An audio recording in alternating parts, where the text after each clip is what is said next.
Hey, this is David Crone with HorseRacingNation.com. It's 2 weeks out from the Derby. Let's take a look at 6 of the main contenders as I see them.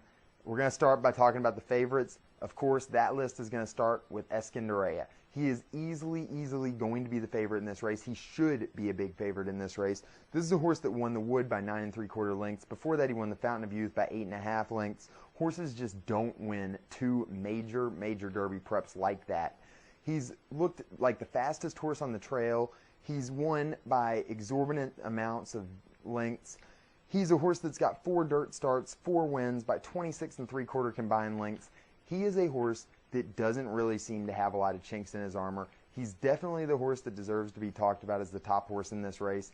I think he's a very solid favorite. Moving on past him, you get to Looking at Lucky. Looking at Lucky, I think, will be the second choice. He's a horse that's a confirmed closer. He's had a lot of trouble in his last 2 starts.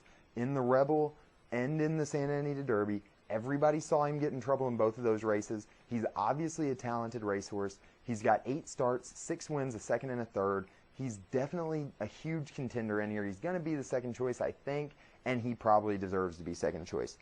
When you get to the third favorite, I think you're going to be looking at Sydney's Candy. He's by Tiznow out of a Stormcat mare. He's got a pedigree to go the distance. He's a horse that has looked really good in his last couple starts, but he's done those on an open lead each time. The San Felipe, the Santa Anita Derby, he was easily on front. He's going to have a lot more pressure on Derby Day. How will he react when he's got another horse right up at his throat latch through the opening half mile? Or if he's maybe even sitting in second, third, fourth place early on.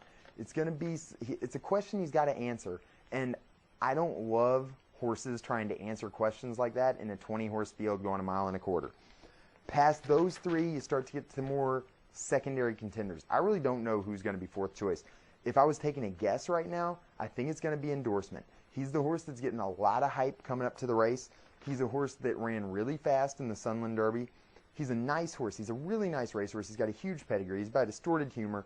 He looks the part. He looks like a horse that should get the Derby distance. You know, but in January, this horse was running second in a straight maiden race at 14 to 1.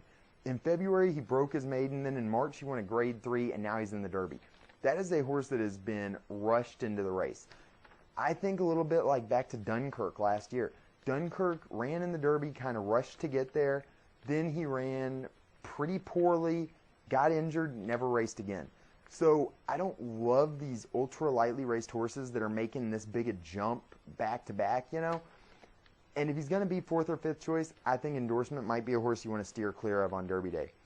You talk a horse like Icebox, who's also going to take a lot of Derby buzz and a lot of Derby talk. He's a horse that he's one of the very few just confirmed dead closers in the field. A lot of people are going to look at him and say, Mind That Bird, Street Sense, Giacomo.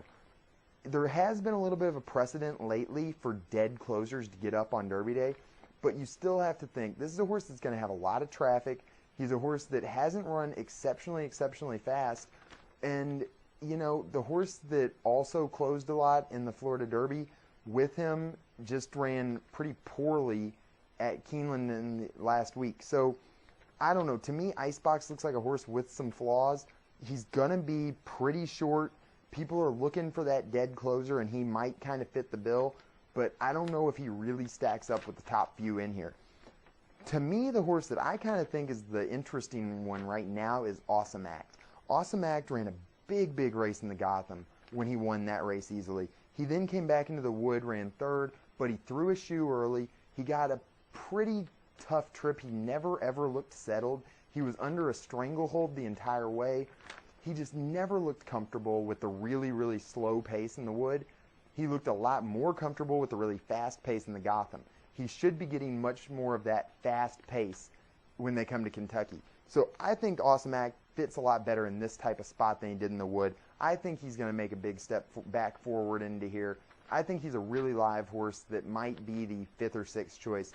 So that's kind of an early look at these Derby contenders. Make sure you check out more at HorseRacingNation.com. Check out the Derby rankings. Make sure you vote on those horses. Make sure you check out all of our new content. This has been David Crone with HorseRacingNation.com. Stay with us through Derby Day.